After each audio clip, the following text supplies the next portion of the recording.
湿过冷的天气当时会结束，一直咧落雨，北部地区的民众特别挡袂住，尤其是基隆地区，根据中央气象局统计，今年到今民众敢若感受到一天无落雨，往南边行宜兰嘛同款。自1月中开始，就直咧落雨。台北地区的民众嘛真有感觉，无落雨的时间敢若6天。这么湿冷的天气，到底什么时阵才会较回？明天来讲的话，水汽就逐渐减少了，所以中南部的话，逐渐转为多云的状况。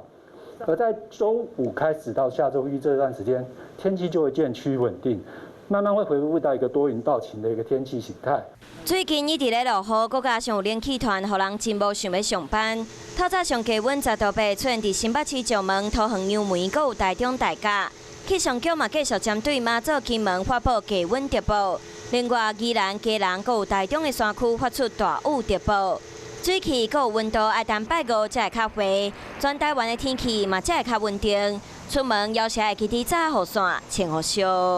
嗨，我是庄宇杰，想要看到更多的新闻内容吗？赶快订阅华视新闻的 YouTube 频道，并且开启小铃铛，跟着宇杰一起看新闻吧。